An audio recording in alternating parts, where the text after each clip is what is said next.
welcome back. Today I'm going to be picking out my November book through Amazon First Reads. Let's go.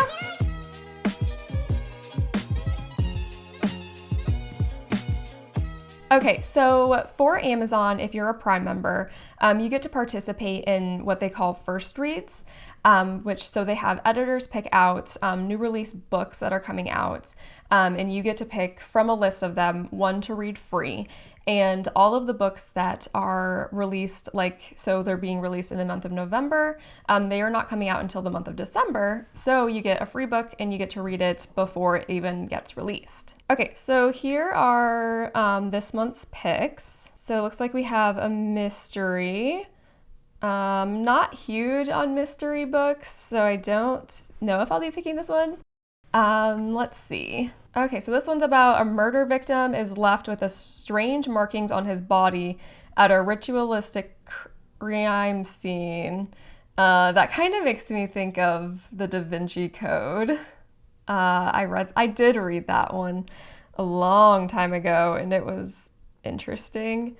Dr. Wilding is brought in to consult on the case. He soon finds himself delving into medieval languages, modern-day Vikings, and cryptic messages from the killer. When another case follows, he realizes he is communicating in code with a serial killer. Okay, that one sounds interesting. Don't know if I'm super interested in that one, though. I'm not huge on mystery books. Okay, book club fiction. 3 more months. Imagine you were given the chance to spend more time with a loved one who passed away. How would you make the most of your time together? It's the question Chloe Howard finds herself facing after she loses her mother unexpectedly, only to wake up one day to discover Mabel is still alive. Okay. So I feel like this one's also kind of like a mystery, like how was she still alive? Okay, so that one's kind of interesting. I don't know.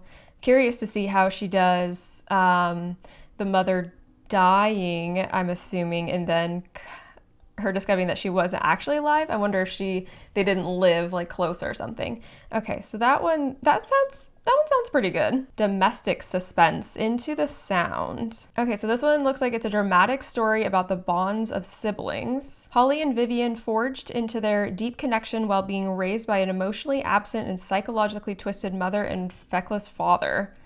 The night of a hurricane is making landfall on Long Island. Vivian goes missing and she's presumed dead.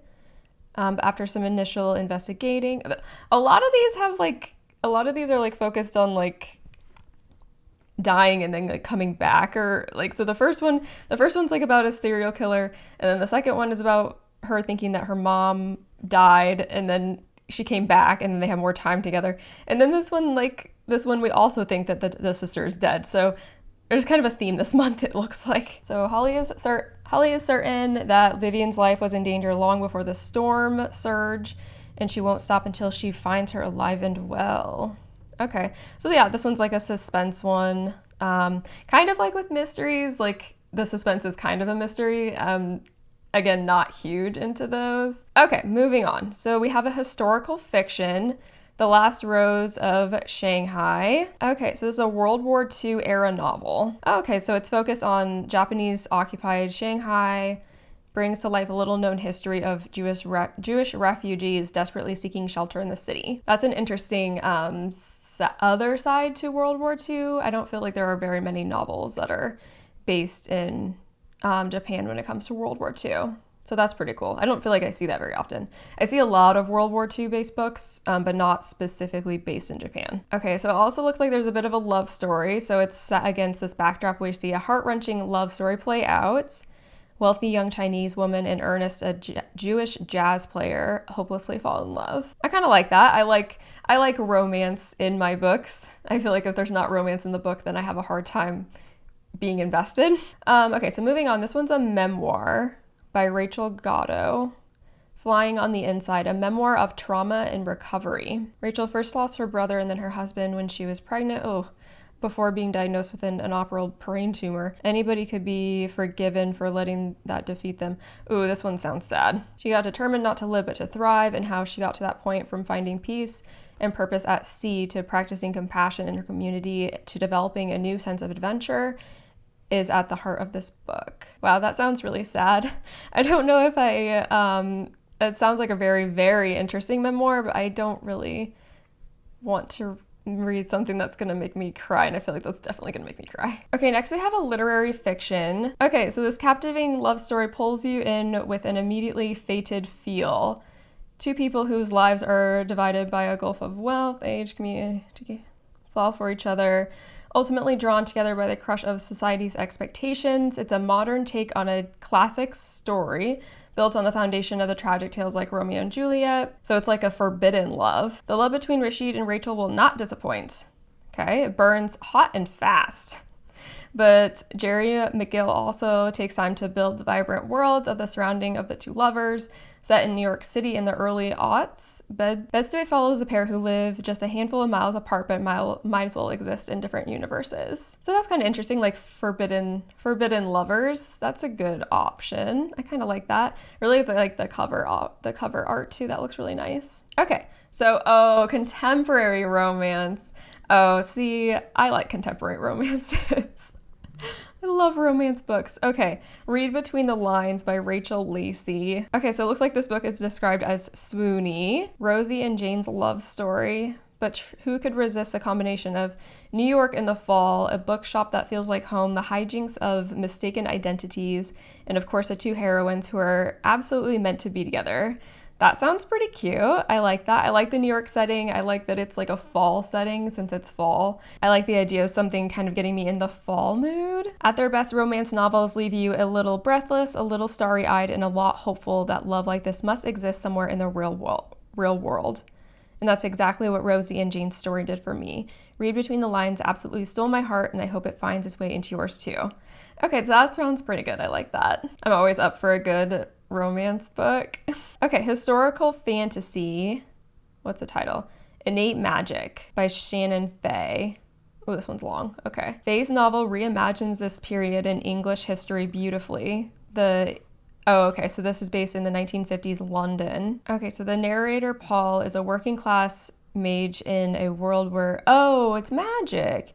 Where magic is commonplace, Paul has ambitions reaching all the way to the court magician, the most powerful magician in the world. His unique charm might get him there, if only he isn't so quick to trust wrong people. Okay. It's like every time I think of magic, I'm always like, Harry Potter! Is this a 1950s Harry Potter?